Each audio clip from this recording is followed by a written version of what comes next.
Welcome to MyLife, Chassidus Applied, episode 303. First of all, Freilich in Yud Alef Nissan. This is the 118th birthday of the Rebbe. God sent us a gift 118 years ago, Yud Alef Nissan Tofresh Samach Beis. It was 1902, just before Pesach that year. A turbulent time in Jewish history, in world history. The Rebbe came to this world, became the 7th Rebbe of Chabad Chassidus in the year Tafshin Yud, 70 years ago. So first and foremost, we begin by honoring this special day. I would not be here, definitely not doing this program. I don't believe, be dedicated to the work that I do were not for the Rebbe. So on a day that's a birthday, as the Rebbe emphasizes, the birthday is when a neshama begins its unique journey in this world. The Rebbe's neshama klolis, a general soul that has impacted so many people, but also individuals, not just in a collective way. So we begin with that, Yud Alef Nissan. This year, Yud Alef Nissan and Pesach, and in general, everything takes on a whole new dimension. However we want to call this period in time, the age of the corona, or other ways, we're dealing with an epidemic and a plague. At the same time, that doesn't take away from the power and the potency of Yud Alef Nissan and of Pesach. And indeed, these are days that can empower us to deal with the challenges we face. So I want to begin by, the program is dedicated, sadly, in honor of Chaim Mechol Sadja HaKoyim Ben Simcha Olav HaSholem, who just passed on the 9th of Nissan from the accursed coronavirus, dedicated by the Nash family. I also want to dedicate it to a refuah shleimah v'kreva, complete and speedy recovery for all those that are suffering from this disease, from this infection, from this virus. Whatever state they're in, the Eibishter should bless them. They should get out of it altogether as if it never happened in the first place.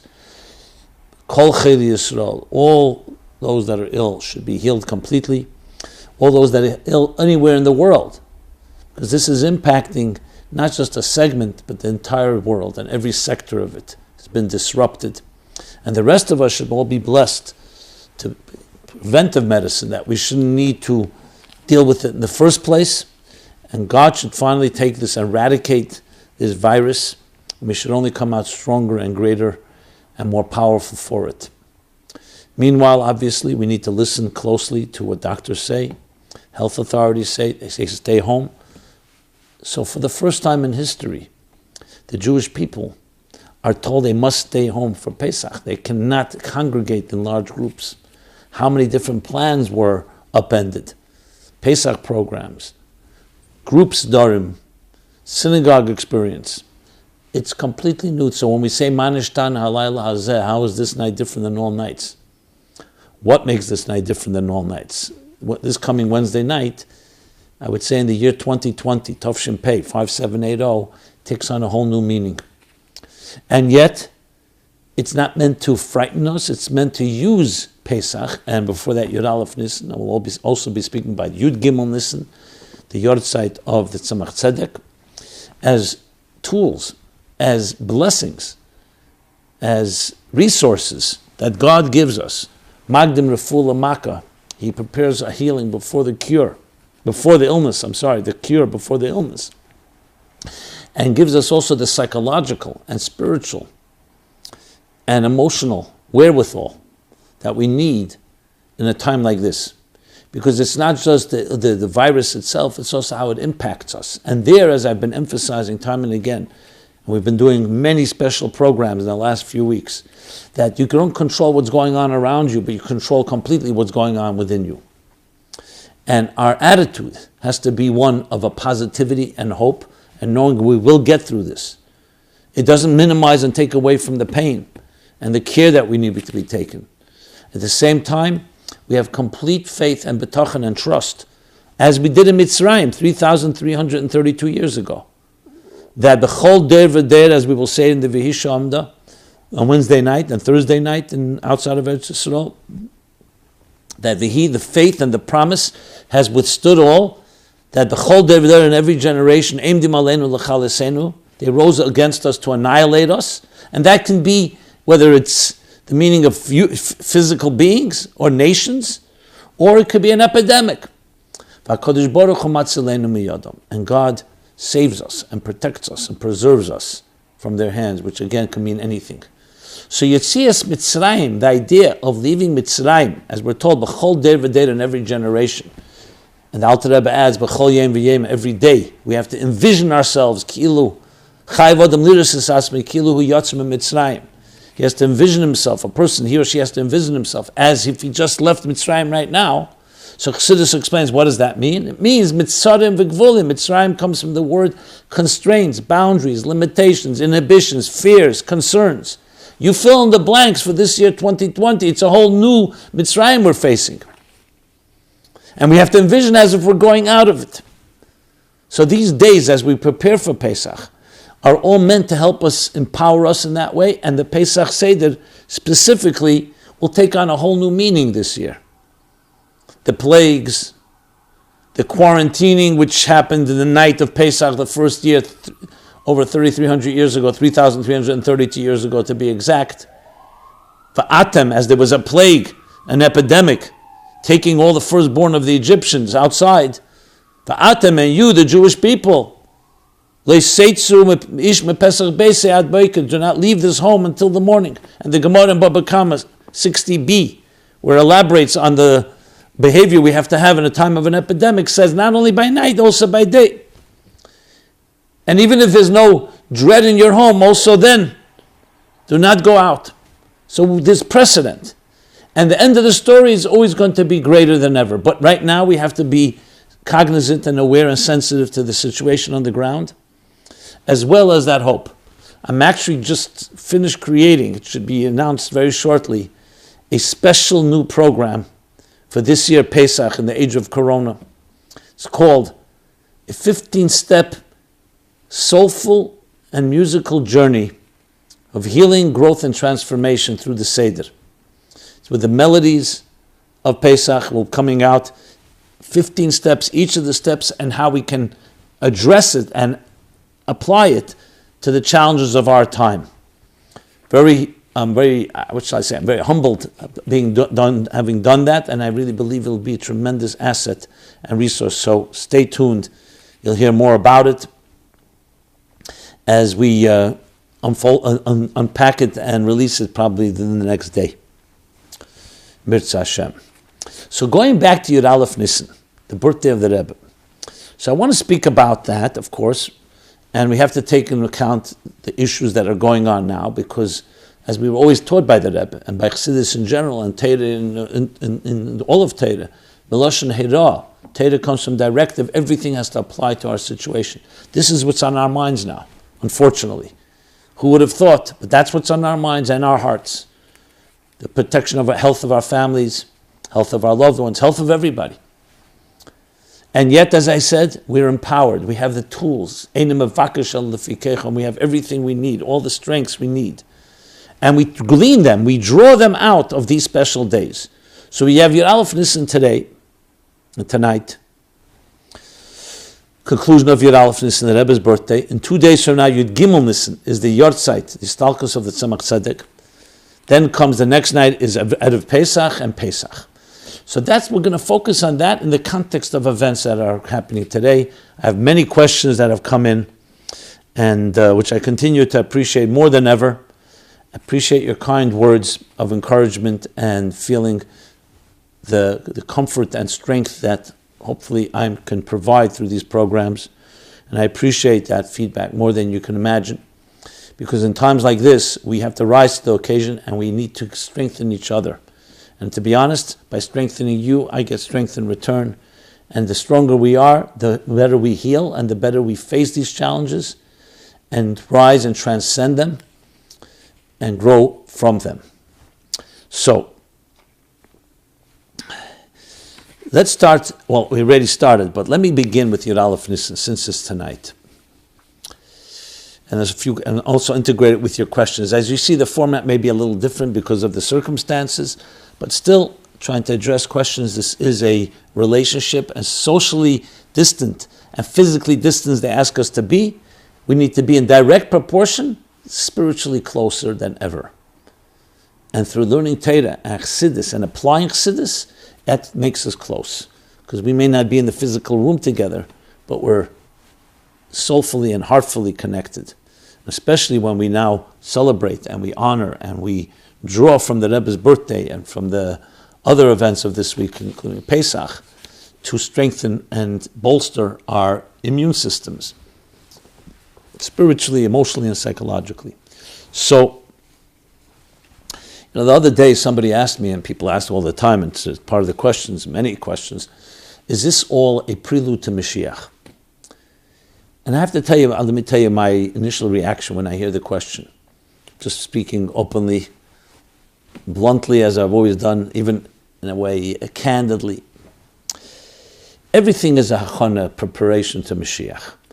We say the chavlei Mashiach, the birth pains before there's a birthing, the Holocaust. But at the same time, to be very careful. Because when somebody is sitting Shiva Rahman al-Islan, they lost a parent. And people have been doing that this week in very odd circumstances. They can't even properly grieve with people and so on. You don't start telling them, by the way, hey, your father or mother passed away. It's a stepping stone to Mashiach. Why? Because the same Torah that tells us Mashiach is coming and everything is leading toward that also says, right now there's a warm body, there's an open grave, Rahman al-Islam. Person needs some strength, some consolation, nechama. In the big picture, yes, but it's vital that Torah not be disconnected from the personal. Just to look into a book and find hints and lack the sensitivity of the situation we're in right now. And even those of us that didn't experience a direct loss, Baruch Hashem, are still dealing with a shock here to the system. Dealing with economic issues, I'm not going to compare that to health. Jobs, what's going to happen, the unknown, we have to deal with our children at home, if that's your situation. Or some people the opposite, don't have anyone. Have to deal with a deep loneliness. So we can never lose sight of that, because the same Torah talks about both. That's why I don't just jump and say, yeah, of course this is it, and find a medrash, and there are medrashim. Look at Shira Shirim Rabbah, Parsha Beis, Simen Chavtes. Talks about it. But that's not the way to go right now. Right now we have to focus on how to empower us, and what can we do to bring Mashiach, and to bring a Geula, Pratis, and Klolis, a personal and global redemption of this epidemic and pandemic, and from all problems, and come to a time where everyone will be healthy and live forever and in a full intact way, a world with no famine and no exploitation and no war, as the Rambam says, the end of Hilchos Malachim. So that's the tone. I believe this is what I've learned from my Rebbe, whose birthday is today, and essentially the derech, the approach that Torah takes when it comes to these matters. You have to combine all of it. And yet, there are definitely elements that keep in mind. For example, many people have been talking about if a virus, a coronavirus, can impact 8 billion people and be contagious in that way, how much more so do we learn about a positive viral impact of goodness and kindness, and that should transform the world and actually do it with even more power than the coronavirus is doing it. There's no question this is the call of in history, historical, unprecedented opportunity in that way. And I've spoken about this as well. But that doesn't minimize the fact that we're dealing with the challenges. But with the way we address a challenge is we address it with bringing more light. We don't just panic and cower in fear and retreat. We bring more light. So if you think of it that way, then it's a lesson in life that's helping us become stronger people. That right now, wherever you are, quarantined in your home, get on the phone, text someone, reach out, something that people have been doing already on their own, even naturally. That's not minimizing the negative, it's just fighting it with positive, in that sense. So you may recall Purim, actually. It was Purim when we were still not aware of the gravity, or at least didn't think we were aware. I actually recorded, I remember I was inspired because it was the 100 years of the Rebbe Rashab's Stalkus. I was reading the Maamorim and the things he said that Purim, Tofresh Pei, in 1920. And I realized corona comes from the word crown. So I discussed then the crown of L'umazeh, of negative crown, which is a powerful klippa, Amalek, sometimes Pare is compared to kesser as well. So both Purim, Haman, Amalek have an element of kesser because it's irrational hatred, irrational toxins. There are toxic forces in our lives that you can explain. You have an excuse for. I have a desire for something, a temptation, and my delusional mind, I think I'm going to get something from it. But what happens when you meet a Nazi who just hates a Jew for absolutely no rational reason? That's Amalek. Chutzpah b'lei taga. That's kesser of klippa. It's much more powerful than any, because another klippa you could say, oh, you know what? If I could appease him like Yaakov appeased Esav, maybe he'll go away. And it worked. But if it comes to something that's irrational, and kesser comes from that level in klippa, that's already a very different type of negative toxic energy, very difficult to battle. What's the counter force? Kesser of Kedusha.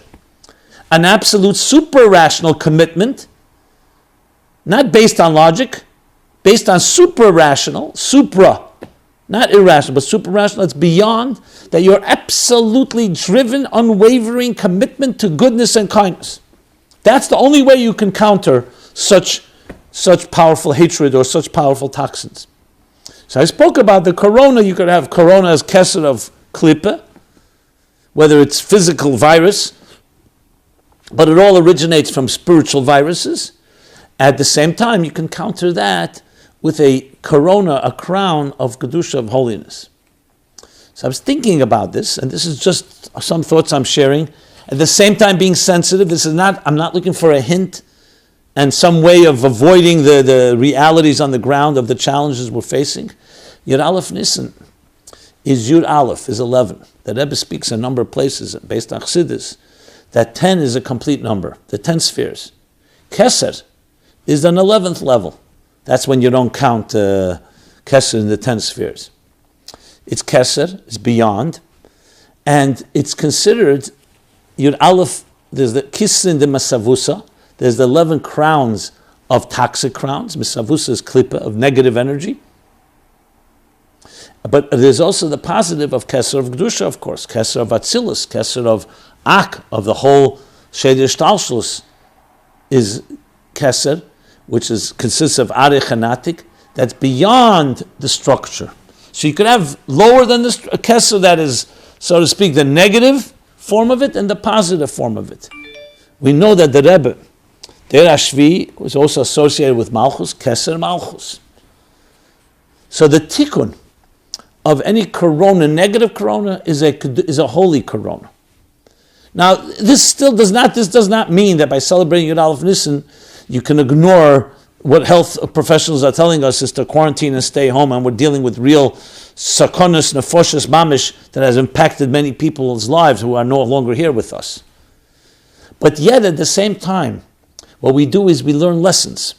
We learn lessons from these deeper understanding of these issues. I'll soon be sharing a few words from Tzemech Tzedek's Maamar, where he talks about it during an epidemic, the cholera epidemic in his time. So the Rebbe spoke once in one of the brachas of Yud Alef Nissan. The Rebbe would always give a bracha. They would give a pan. The Chassidim would come and give the Rebbe a bracha, and he would respond with a bracha. I think it was maybe Tovshin Mem Hey. I don't remember what year it was, 1985. So the Rebbe, when he edited the bracha, so he speaks Yud Aleph is higher than Shtalshlus, he calls it, higher than Shtalshlus. So why? But if it's higher than Shtalshlus, why is it 11? 11 already tells you it's a number. So the Rebbe adds, because there's no other way to express it. So there are times we use a word in Kabbalah, sometimes as it says, when you have no way, the only way, you need to say something that will express it. When you say infinity, for example, so infinity, we know, has its own entity, but when you want to say something is beyond everything, what are you going to say? So 11 is just by saying it's not the structure of 10. And the Rebbe talks about it, the hisabche, the transformation of the 11 negative crowns by the 11 positive, by the 11th positive one. And interestingly, we talked about this last week and in previous weeks, one of the tikkunim, one of the ways to heal a magefa, an epidemic, In Chumash, it tells us, in Parsha Kerach, when there was the Magefa, how do they stop the epidemic? Through Ketedus. What's Ketedus? Yud Alef Samimoni Ketedus. The 11 types of incense. And that is also the Zoyar we talked about in Parsha Vayera, a story in a town, Kfar Tarsha, where Rabbi Acha came there.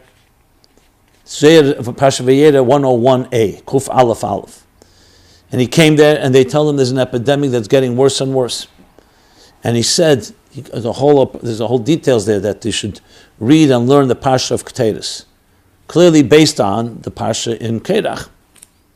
And then we know, we discussed last week, the Arizal, Ishar Drusha Tefillah Drush Gimmel, and Arichas about Ketedus, and how that is also a way to heal from epidemics. We read it last week in detail. I read it and explained it last week's MyLife episode 302.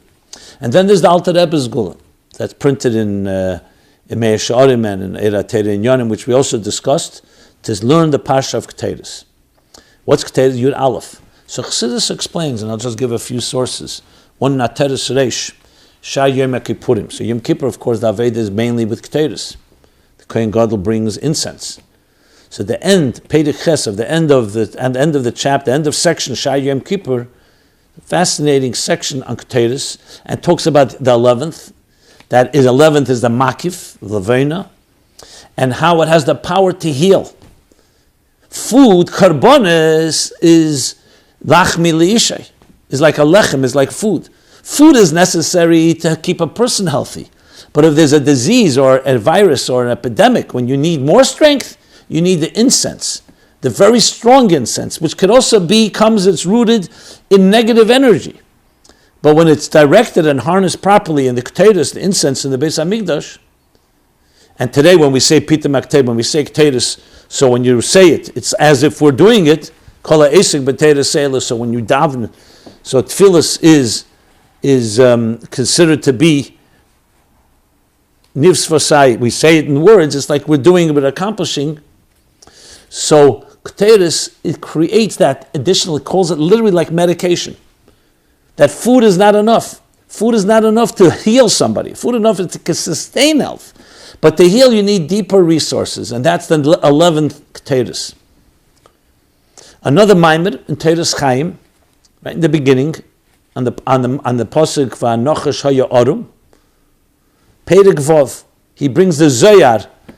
In chapter 6, he brings the Zoyar I mentioned, Vayera Kuf Aleph Aleph, Rabacha, the story with Rabacha, and explains the same idea, why Ketedus is the healing force. So how could we ignore that? Comes Yud Alef Nissan 11. The 11, of course, of Gedusha, of the highest level of Ketedus, Yechida of Yom Kippur, which is when you read deeper into the Eson, into that powerful, unwavering element in our souls, as I mentioned before, that counters the chutzpah b'leitaga, the irrational power of a virus. Look how irrational it is. A little microbe, look what it's doing. When we counter it with even more powerful commitment to holiness, super rational commitment of kesser, of Yud Alef 11, that's the healing element.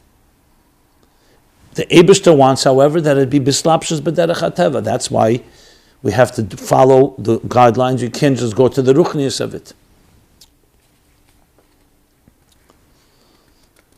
So, as we're going to now discuss in the context of the Tzemech Tzedek. But before I go there, I just want to talk about one or two more things regarding Yud Alef Nissan.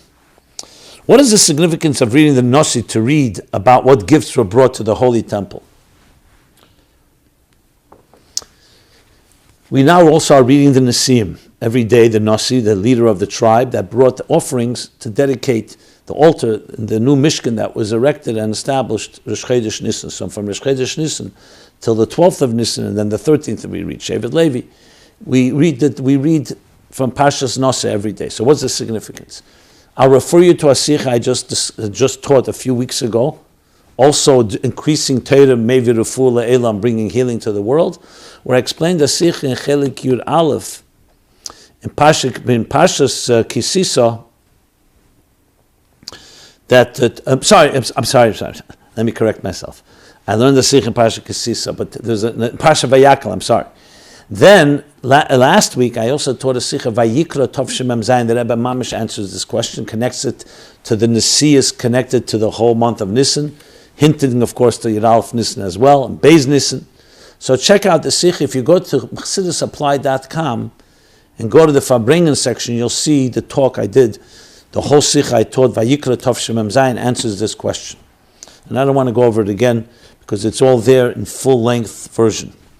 Again, chassidusapply.com, where you can find all these programs and archives, and where you can submit your questions in an anonymous forum, plus many more resources, especially ones that we've been developing the last few weeks to deal with the challenges of our time, empowering resources in these challenging times. Another question that came in is, has the Rebbe said in the past that the best birthday present he could receive is people increasing in Torah study? Therefore, if we increase learning for a few minutes a day, do we first have to say this is to honor the Rebbe's birthday, or is it just understood that we should just start learning and we don't need to begin with a preamble? Yes, the Rebbe absolutely said it a number of times, but always back, I think, Shnas HaShivim already, that the best gift people wanted to give gifts is gifts of Torah, to learn Torah.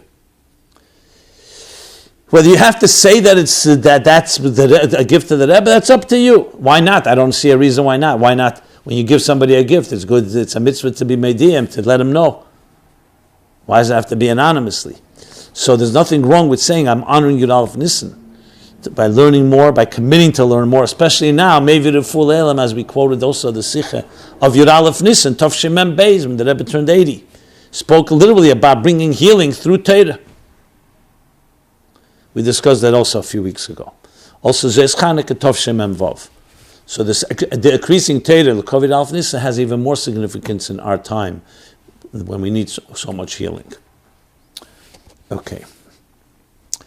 Let's now move to Yud Gimmel Nissan. Then I'm going to go to Shabbos Agol, then I'm going to go to Pesach. That just seems to be the right flow here. So bear with me. So Yud Gimmel Nissan is the yahrzeit, the stalkus of the Rebbe, the Tzemech Tzedek, who the Rebbe is named after. Ben Achar Ben, straight from the Tzemech Tzedek. Tofresh Chavov was when the Tzemech Tzedek passed away. Now we're in Tofshin Pei. So I thought, obviously in context of where we are now, I discovered a Maamar from the Tzemech Tzedek that I want to share with you. I've been desperately looking that the Rebbe, that the other Rabbeim speak about epidemics, just to get guidance, direction, strength, little fortitude, confidence, hope. So we spoke about, yes, letters, yes, the Alter Rebbe's Zgula of Keteris, which is to give, and we also discussed the Tzemech Tzedek's letters that he wrote when it came to the cholera epidemic in his times, the difference goes tzedakah, charity, and the other things that he spoke about at the time, which we discussed in previous weeks, things we can do to counter mitzvahs that are connected to arichas yomim, long life, kibbud av, diuk and davening, kavonas hatfilah, kavon of the Mea Brachas, the 100 blessings. But I was looking, is there anything more? So I found a Maamar. How do you like that? A Maamar that, according to those that have documented it, was delivered by the Tzemech Tzedek, either Mishpatim Tovkuf Tzadik Beis, or, either Mishpatim Tovkuf Tzadik Gimel, or I believe Kisove Tovkuf Tzadik Beis. Bottom line, in 1833. Tzadik is 1833. 1832-33 was an outbreak of cholera. I pronounce it cholera because cholera, we say cholera, bad illness from the Hebrew, but it's pronounced cholera. And it was an outbreak then, tragically, that affected clearly the Tzemech Tzedek Lubavitch and so on. Tzemech Tzedek writes a Maamar where he actually mentions it. So my plan is in Mitzvah Shem to teach the whole Maamar, not now. In maybe a class I'll do the next day or two in honor of Yud Gimmel Nissan, time allowed. So it's bli neder. But I felt that since we're talking about Yud Gimmel Nissan, why not just give a little Rashi Prakim, some details? And I'm reading here in a Maamar Mishpatim. And the Pasuk in the Mishpatim, there's a pasuk, Vavadtem es Hashem Elokeichem. There's a few Maamorim on this pasuk, but the one I'm reading begins on page 1198, 1198 in Torah Mishpatim, and specifically on page 1214, 1214, where he speaks about the topic of the machla that was there in that time. So the pasuk says, "Vavadtem es Hashem Elokeichem," and then it says, "Aberech eslach mucha v'esmei mecha." So you shall serve God, and He will bless your bread and your water. And then continues, "Vasiresi machla bekirbecha," and He'll remove illness from within you, from within your midst, from within your community. It could be bekirbecha, can also mean, as the Alter Rebbe teaches in Tanya, from within your innards, kirbecha, your insides. But it also can mean kirbecha, the community. So the Tzemech Tzedek goes to explain this at length. I just want to give you a few key points that he says. And it's, when I was reading it, so surreal, so uncannily relevant to our time. You never find a Maamar, very rarely do you find a Maamar reference to an illness, a machla that was going on at the time. And he begins by explaining what is machla. He says machla is the root of all illnesses. There's cheli, which is an illness. Machla is the root of all illnesses. And he actually brings that the Rebbe brings Zez Chanukah Tov Shin Mem Vav, that Pei Gimel Minei Chilim Tluyim B'Mara, Communion Machla, that there are 83 types of illnesses that depend. Mamara is the gallbladder, the bile of the gallbladder, and Machla is Gematria 83, and you mevatel them through Pas Shachris Mevatlas, through eating bread in the morning. And it's explained that it means more than just bread, also the necessary medication to heal a person. She says they all are rooted, therefore, in the waste. He calls it the pselis sheba amora, the waste inside the human body, specifically in the gallbladder. Then he goes on to say that just like there's physical illness, there's spiritual illnesses. And he uses a very interesting word. He says, Cholera hanefesh, illnesses of the spirit, are compared to the illnesses of the body, shove b'shove, equal, tit for tat, so to speak. And he begins to discuss how golus is an illness. It says in Tikkun Ezeir that the Shechina is mara b'golusa. Mara is Aramaic for cheli, for being ill. An illness, being ill in golus. Because in Zman Beis HaMikdash Yekayim, which is not golus, there's an alignment between us and serving God. Vavadtem es Hashem Elokeichem. But all illness is based on a misalignment. And when there's a misalignment, that causes illness.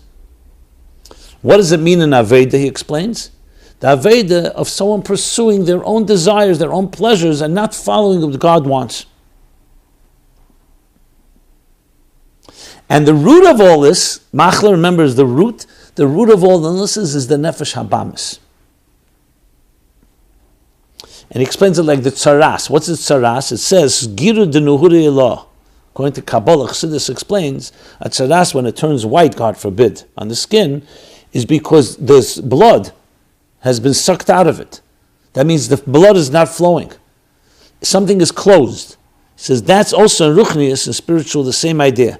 Histalkus chayes adam eisei mokim.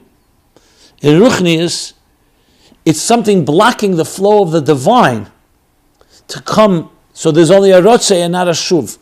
You want the divine flow, just like you want the blood to flow through the whole body without any impediments. You also want the spiritual blood, Torah, mitzvahs, to flow through the human being. And it's the desires, the negative desires of the animal soul that blocks that. He says it could be two ways, either through too much heat, like fever. That's the passion of the animal soul, or it can be too cold. Sometimes you feel very cold when a person is not well, God forbid. What's coldness? He says that's atzlus, laziness. Sheina Miriam, he doesn't get excited about anything. Apathy. Okay. Then he goes on and says there are two types of illnesses. An illness that is dangerous and one that's not dangerous, but it's ill. Actually, a Maamar in Tofrei Samach, 2 years before the Rebbe was born, Samchuni Bashishus, in Tofrei Samach from the Rebbe Rashab, talks about this at length. It looks like some of it is based on this Maamar. What's the difference? He says one is Taivas Heter. It's desires, pleasures you have, but they're not prohibited. They're not necessarily necessary, but they're not prohibited. That's he says, a cheli she'en by sakona. Then there's taivas shel isur, things that are prohibited. That's a cheli, that's an illness spiritually of things that are not allowed. That's far worse. Then he goes on to say, we find seemingly two different expressions in the Torah. Sometimes you find that the Eibishter says, he says these words, "V'hosir Hashem mimcha kol cheli." That God will remove from you all illness. I believe it's in Parshas Ekev. V'asiresi machle mekir b'cha. I will remove machle, like we learn in this pasuk that we're discussing here. Ulapamim ksiv kol hamachar shesamti b'Mitzrayim le'osem alecha. All the illnesses I placed on Mitzrayim, the plagues of Mitzrayim, I will not place on you. And then it gives other examples. So he says, why does it say sometimes that God will remove the illness and sometimes he won't allow the illness in the first place? Listen to this. He says, because there are natural illnesses that happen kiminogah shel. They happen in part of the natural process. God did create a natural process. People get sick. V'yesh chelim mishunim. Then there are illnesses that are strange. Shalei kiminogah shel. And you have to say, shal korchich muchrachim leheder she'etzbel lekimhi. It's an illness that you have to say comes the finger of God. It's not just a natural part of the process, a regular cold. An epidemic, a virus like ours, that you have to say it's coming from God's hand. So that's where you say, kol machla shesamti.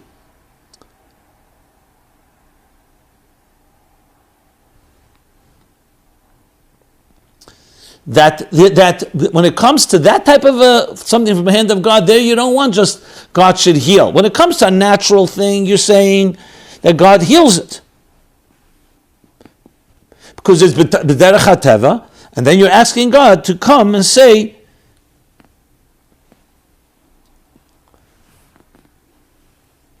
but when it comes to that type of virus or illness that comes from God, there you want that chatchila shouldn't be masim alecha, because it's completely up to God. So let him not bring it in the first place. That's the first thing he says. Then he goes on to explain it more in detail. And I'll just be brief here, because again, I'd rather learn it more inside. He goes on to speak about the Baal Pe'er. One of the worst types of idolatry was Baal Pe'er. We read about it in Parshas Veschan and Ekev, and we read it also in Parshas, in the end of Parsha Balak. What's Baal Pe'er? It's a particular Avodah Zarah idol that you worship by defecating before it. Imagine how disgusting that is. That's its worship.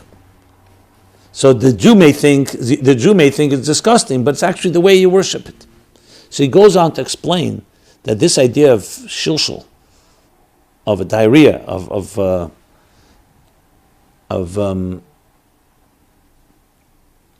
gastrointestinal problems is a deep klippah. It's a klippah because the stomach, what does it do? A healthy stomach, a healthy digestive system, creates birurim. It separates between the nutrients and the waste, and the pselis, which is expelled from the body. What happens if you worship the pselis, which is the Avodah Zarah of Pe'er? You're worshiping the taivas of Elam Hazah that are meant to be waste. That creates this terrible klippah, which leads to tremendous illnesses. That's what he says here. And he says it's only the stomach that can do that, because a healthy stomach, healthy digestive system, that's what it does.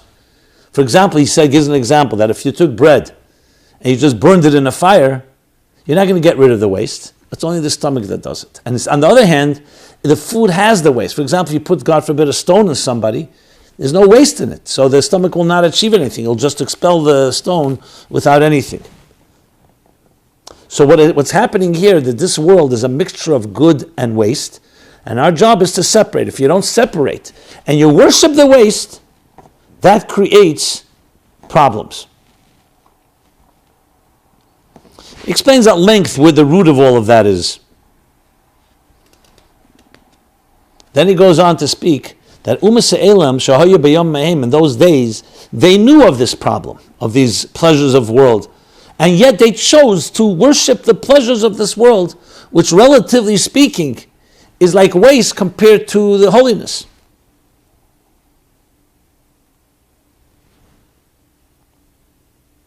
And when Barachman al-Islam, when Jews have that, even in a subtle way, like it says by Yeshua, he says we still have it within us. That is in Ruchnius. That's not just Taivas Heter, it's Taivas Isur that causes the pseilus because you're worshiping the waste. Then the Tzemech Tzedek says, and this is where I'll conclude. From all this we understand, just like there's illnesses of the body, when there's elements of gastrointestinal problems. Same thing b'cheli hanefesh. You also have that. And it causes, that's where diarrhea comes from, he says, the ruchnius of it. What? You're worshipping waste. So the waste becomes a dominant feature instead of just expelling it.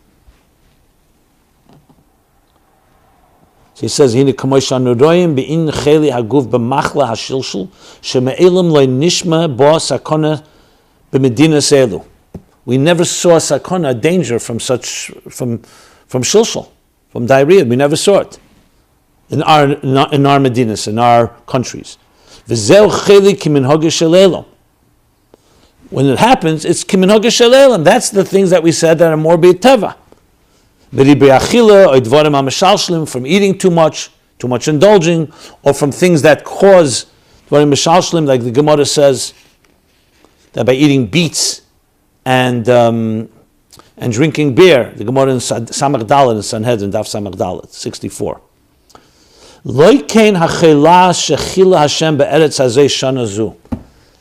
Unlike this is the epidemic, is the illness that God caused in our land this year. Hashem Yishmarenu. This is where he specifically says, Sakonis atsumis ma'ashilshul hayetzim minhag shelelim kanal. Tremendous danger that's coming out of the shilshul that are not natural. Going out of it's not the natural problem that just a regular form of shilshul. So he says, V'chein yesh gamkin b'cheli hanefesh. That same idea when there's too much indulgence in material things in the waste of the world. That's what the Tzemech Tzedek basically addresses. And therefore the way to correct it, he says, is to do everything possible to get rid of this waste in Ruchnius, the animal soul. Now, I want to make it clear. This is not meant that this is the cause of our coronavirus. It's just here to learn a piece of Chassidus that Mamtik hagvuras b'sharshim, you want to heal something, you want to go on the root.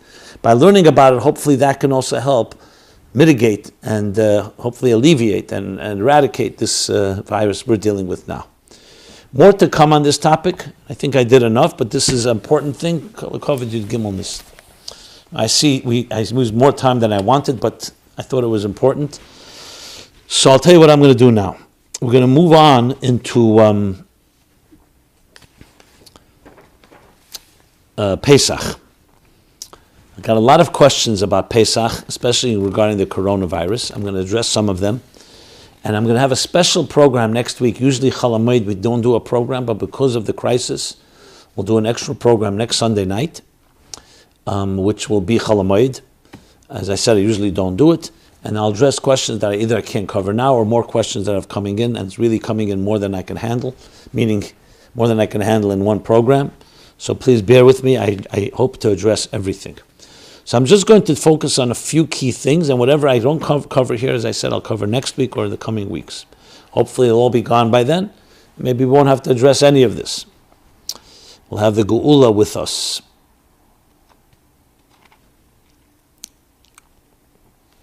So though yesterday was Shabbos HaGadol and have some questions around it, I'd rather focus on Pesach topics. I'll use that. I'll focus on that, as I said later.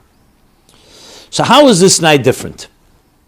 Was there a time during Yetzias Mitzrayim that the Jews were in quarantine and God said to Moshe that everyone must stay indoors? Yes, I said the pasuk. It's in Kapitel Yud, in Perik, in Yud Beis Chof Beis, I believe, in Boy, where it says clearly that that night was a magefa, an epidemic, makas b'cheres, a plague. Va'atem, Moshe says to the Yidden, you celebrate in your homes the Korban Pesach with your families. Va'atem leseitzu ish mepesach beisi ad beker, and you shall not leave your home till the morning. That next morning, in the afternoon, they would leave Mitzrayim. Now, clearly, this pandemic is lasting more than just one night. But there you have a lesson, a pasuk that comes alive in our time. But it's not meant to drive fear in us, as I've talked about a number of times. It's meant to celebrate. Now Hashem wants you to celebrate here. So when we will be saying, Ma nishtana alayla zeh mikol haleilos, not only is it different than all nights, it's different than all years. All the centuries and millennia that Jews celebrate Pesach have never been like this,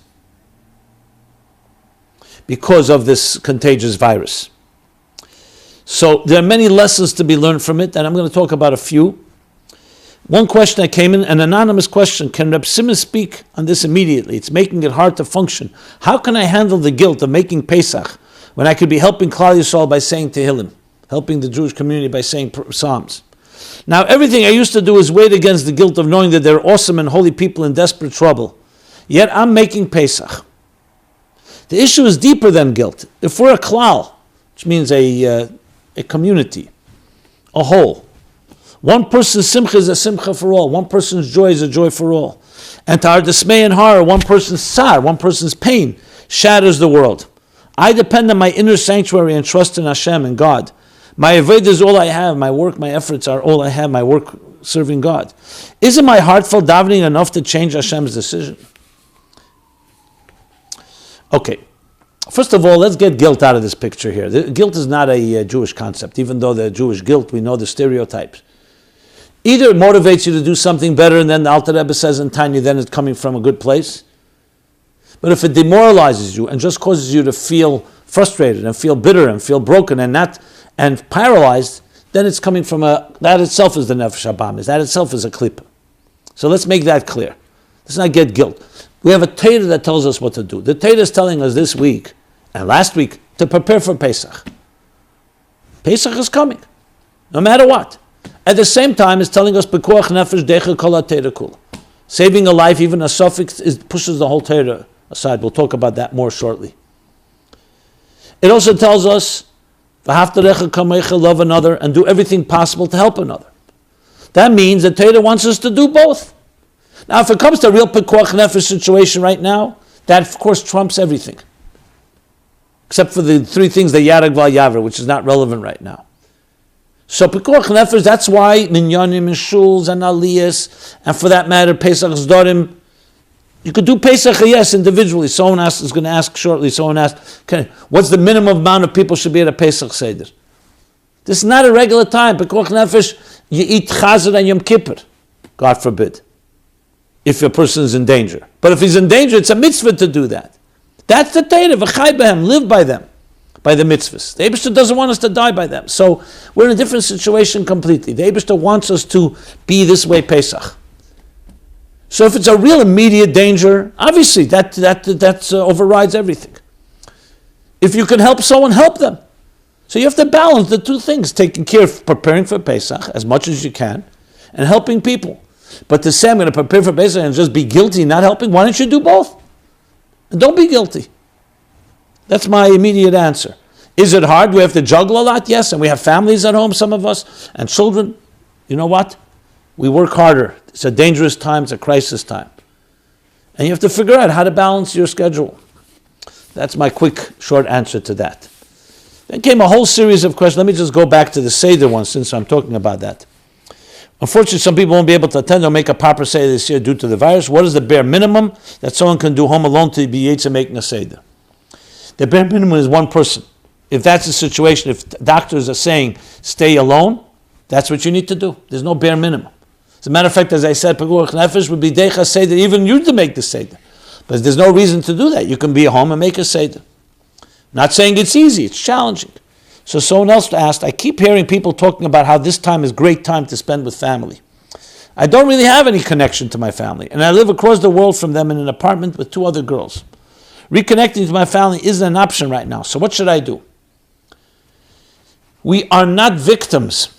There's always something to do. I don't know if the 2 girls are staying with you for Pesach, if you're all together, or that's out. Well, regardless, if you are, so make a beautiful Seder with them. If you're alone, make a beautiful Seder alone. That's what Hashem wants. He stranded you on an island. He stranded many of us on an island now. And that's what He wants. You say it's very, very depressing.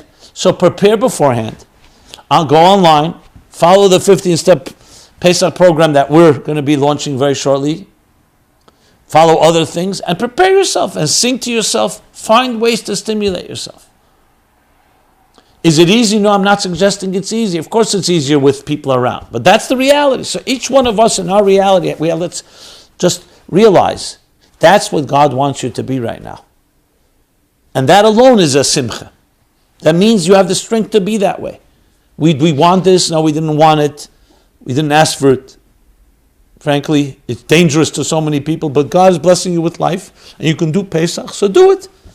And use the Pesach Seder as a way of finding some emancipation, some freedom, some transcendence, which is so necessary today, more than ever. Okay. Another person asked, which parsha will we read after the quarantine is over?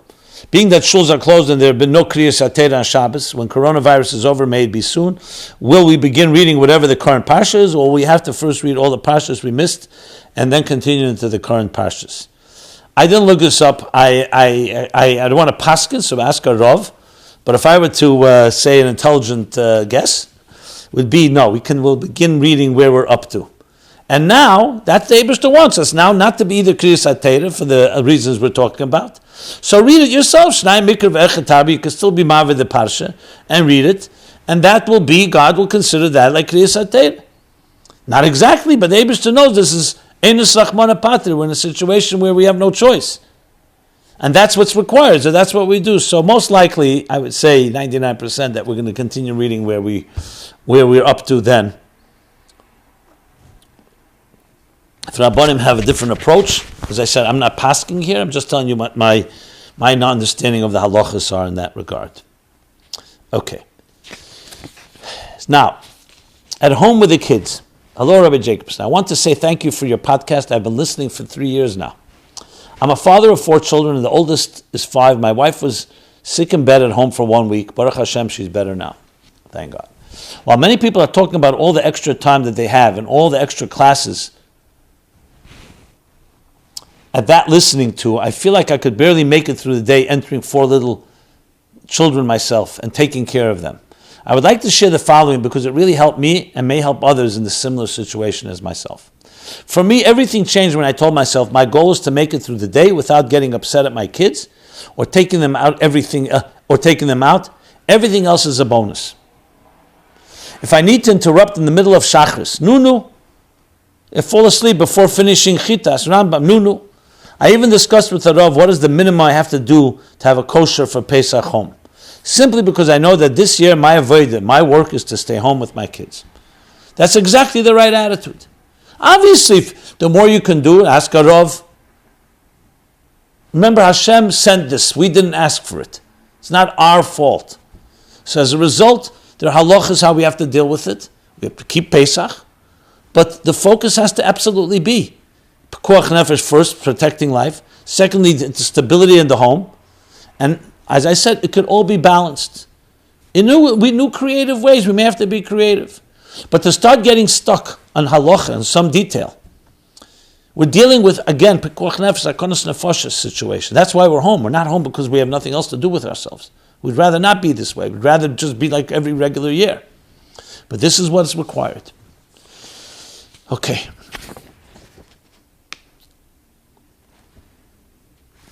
Next question. Well, this is a very painful one, and I'll just be quick about it because it's a long, people wrote about it. What can be done about those fools endangering others? So hopefully it's over with. There was definitely a situation, well, before Purim, most of us, I'd say almost all of us, did not understand the gravity of this situation. But essentially after Purim, which a few weeks ago, and we started seeing the impact on people's the symptoms and so on, it became pretty clear. But there were some people, and I will say not just fools, reckless, unhealthy, in every possible way. There's a Torah. You medafin folgen the Torah. It says in the Torah, to do something, that's what you listen to. The Rabbonim, to their credit, came out very early on, right after Purim, with all their guidelines. So anyone not listening to a Rav, what's this? I don't understand. Name of what? Of your what? You're overriding what a Rav says based on what doctors are saying. Mamish sakonis nefoshes, which we see now, mamish the people that have been taken from us because of it. Chmona litzlan. So I don't have anything to say that's going to be defending or anything. Yes, I understand some people have agmas nefesh, they can't daven with a minyan. Fine, you listen to Torah and have agmas nefesh. But you listen to Torah. Torah says you can't do now, go to shul, the shul has to be closed or whatever it may be. Once it was clear that there's a sakana involved, there's no excuses. But I hope by now people understand the gravity. But Tochen is not putting yourself in danger. There's a Torah that says that Ramah Paskins and other places when there's an epidemic and there's this, you don't rely on miracles. You do what the doctors say, what the Rabbonim say, and then in the privacy of your home, you can pray for miracles. You can daven. Absolutely, you should. But Chaz v'Shalom, not to put anyone else at risk. So I have your whole, 3 pages of questions on this regard. I don't want to even elaborate because there's nothing to say really. I'm going to start finding a limud zchus. I don't want to speak against Jews. It's not a time to speak against. But when it comes to pekuach nefesh, there's no compromising. I just hope everybody understands that by now, and anyone listening to me, as if I'm an authority. But if a Rav says, the Torah says, pekuach nefesh, doctors say. So I'm just seconding what they're saying, and it's plain common sense and Torah sense. There's no ifs or buts, and that's that. Someone's going to say, Pesach, I have to do a Pesach Seder now with a bunch of people because, I want to mention the Havamin. I think I got my point across. Okay. Now we have more. I'm just looking to prioritize here. Someone asked the question whether the 10 plagues, is there a parallel between the 10 commandments and the 10 plagues? Perhaps each plague representing a punishment for violating one of the 10 commandments. Yes, there is. It says, Asara Ma'amaris Nivrei Elam, the 10 statements God used to create the world. There's the 10 commandments, Aseres Adibris. That's all the Gedusha in the number 10. And then the Le'umaza of that are the 10 plagues. I believe I gave classes on this many years ago, how they correspond, each one of the Anochi Hashem Elokecha, Makas Dam, which attacked the god, the false god of the river Nile of the Egyptians, how each Makkah represents the negative, the Le'umazeh, the alter ego, the antithesis of the Holy 10 Commandments.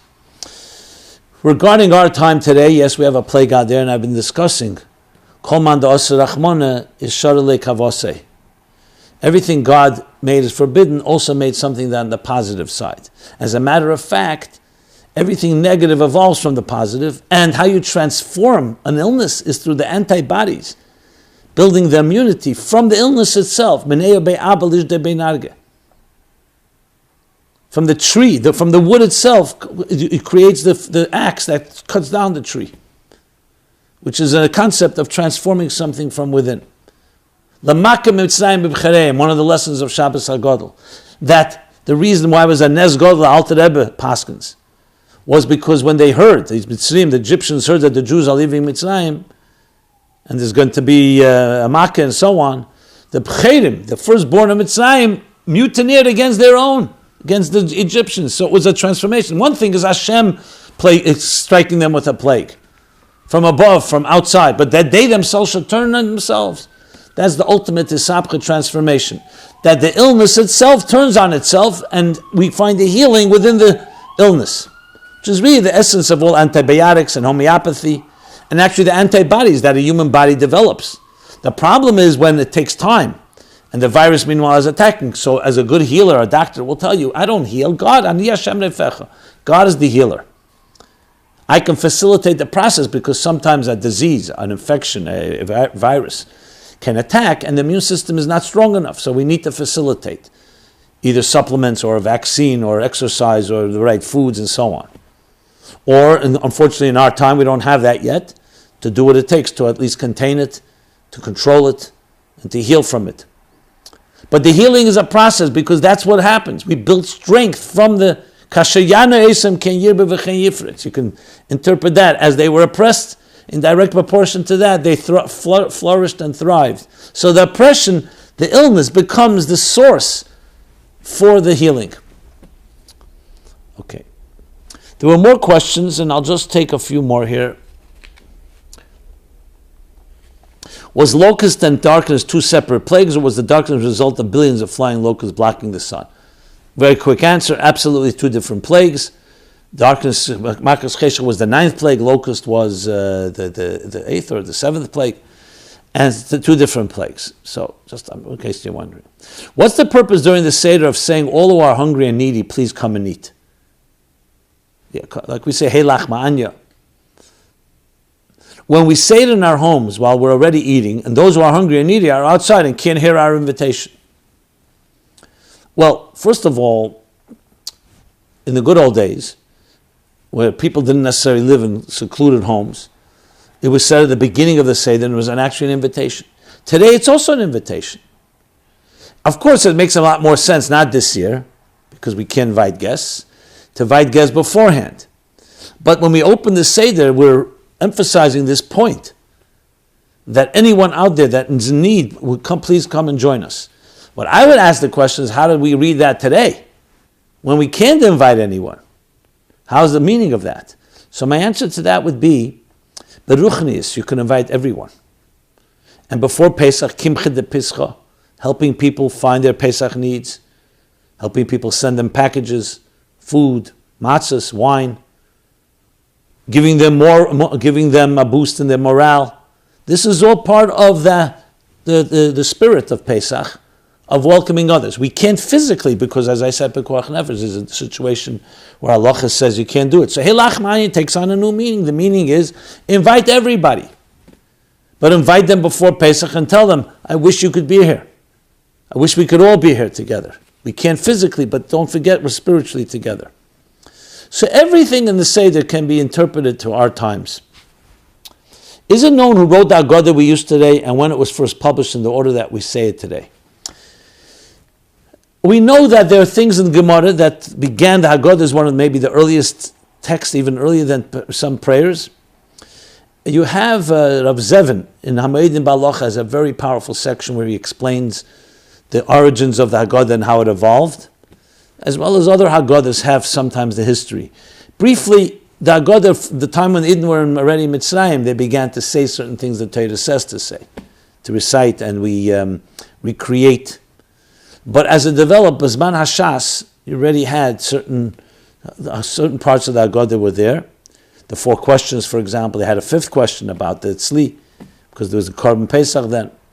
And other things that were said. Over time, things were added based on different reasons.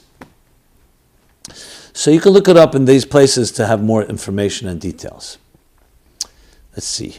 Why do we have 2 Seders, but in Israel only 1 Seder? Well, because Israel is only 1 day Yom Tov. The question is really, why do we have 2 days Yom Tov in Israel? The reason, halachically, is because during the time of the Beis HaMikdash, when they sanctified and announced the new moon, the new month, it was done by witnesses who came and said, we saw a new moon being born.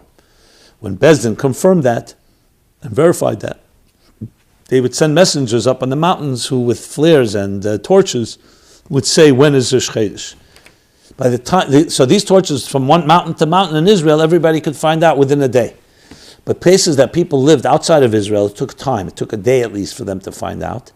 So because they didn't know, they had to decide, so they made 2 days Yom Tov. The question is, why is that done today? Today we have it calculated. Says the Ir Nera from the Ramak, and the Chassidus brings it in a number of places, that the energy, because at the end of the day, that's a technical reason. Israel's energy is so powerful, you can unpack it in 1 day. That same energy outside of Israel, because the Kedusha, the holiness, the energy outside of Israel is not that powerful. It needs 2 days to unpack what in Israel you can do in 1 day. That's the brief answer for it. Does Eliyahu Hanavi visit every Seder? If so, why can't we see him? Why doesn't he introduce himself in a physical form and sit down for a moment and say hello? Very good question. I had that question since I'm a little child, when they would shake the table and the cup of Elio would shake and we thought he's drinking. First of all, we know it's the neshama of Elio Novi that visits every Seder, because a neshama beguf, a soul in a body, Chassidus brings from the Kabbalistic writings, that the soul inside of a body cannot be in two places at once. That's why there's a story where Eliyahu Novi said he could not come to save Rabbi Menuna Saba because he was busy doing something else. So when we say Eliyahu comes to every bris, he comes to every Seder, it has to be the neshama. Now, if you have eyes of a neshama, you probably see the neshama of Eliyahu coming. Those of us that are more fleshy eyes, most of us, or all of us, we see bodies, so we don't see it. It's like anything we say by the ushpizin, the guests that come on sukkahs. When you say that by a chuppah you have generations that come to a wedding ceremony. You need neshamadika eyes to see neshama things. So Eliyahu, we believe with complete faith, the case of Eliyahu is there. Eliyahu does come and visit, he protects. And especially this year, we need it more than ever. Eliyahu Novi, who is the Sheina Yisrael, is one of the protectors of Israel, guardian, especially the night Leil Shemurim of the first night of Pesach. Is a night which is special protection, and today we need it more from the epidemic and all that it's affecting and impacting us all. Why do we always end the Haggadah by saying next year in Jerusalem instead of saying this year in Jerusalem? Very good question. We say L'shana haba b'Yerushalayim. So the Frierdiker Rebbe already explains L'shana haba b'Yerushalayim doesn't mean we have to wait till the next year. It means he comes this year, and B'meila next year will be in Jerusalem. Which, if you elaborate a bit and explain it, because we're talking about after a Seder. Of course, we mean it should be right now. But after a Seder that we did the whole Seder and all the details of bringing all the events that happened in the time of the Beis Hamikdash, we recount, even though we don't do it. So now when we come to the end, we say, next year we should do the Seder in Yerushalayim. You can't say this year because you already did the Seder. So next year we should do this Seder in Yerushalayim with the Beis Hamikdash, with the Korban Pesach, the Paschal Lamb, the whole offering, and all the ways that then it will be a completely different dimension. But the Frierdiker Rebbe Bavarins and qualifies and says that doesn't mean we have to wait. It means the Gula can come right now, and then in Yerushalayim we will do the whole Seder. That's the most obvious reason for that. So with that, let me conclude. That's a good way to conclude. We need the Gula now. Gula Pratis, personal redemption from all illnesses, from this accursed virus. All those that need healing should have healing, even before they eat matzah. Michel das Vusa, it says the first night matzah is the Meichel da Mamnusa, the bread of faith. Second night is the bread of healing. May it be a healing l'chatchila le'osem alecha, since this whole thing comes from a complete, like that Tzemech Tzedek and the Maamar says, clearly ezber lakim, it's not a normal illness and not all normal disease, meaning normal within the norms of nature. So this will be one that God should in the first place just wipe away, just as He brought it. And it should be l'shana haba b'Yerushalayim, but now, even terem yikrov ani ena, before we even call out, God should respond, that even before Pesach. And this Yud Alef Nissan, the schus of the Rebbe, who definitely is watching over his people and in pain over it, should finally implore God to bring the Geula even before Pesach so we can go into Pesach.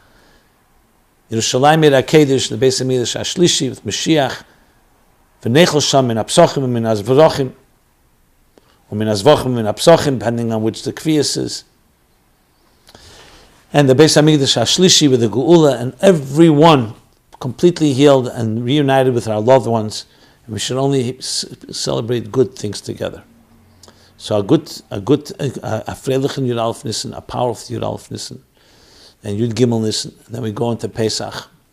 Yud Alef Nissan, I should mention, is also the birthday of the Rambam. The Rebbe would always kochzich about that. And to Pesach, it should be B'Nissan Nigalu, B'Nissan Asidin Le'Yigoel. Just as in Nissan we were redeemed, we will be redeemed in Nissan, in all ways redeemed. Ki meit seischem eretz Mitzrayim arenu neflois. And just like in the days of leaving Egypt, arenu, you should show us miracles, wonders, immediately for each individual and for all of us collectively. We're here every Sunday. Next Sunday we will have a program, will be a special program, 8 to 9 p.m. This has been MyLife Chassidus Applied, special edition, special crown edition. I call it Corona edition of Yud Alef Nissan, the crown of Gedusha, countering the crown of the negative. Thank you very much. Nach Kosher, nach Freilichen Pesach, more than ever before. This program is brought to you by MyLife, Chassidus Applied. Please help us continue our programs. Make even a small contribution at chassidusapply.com/donate.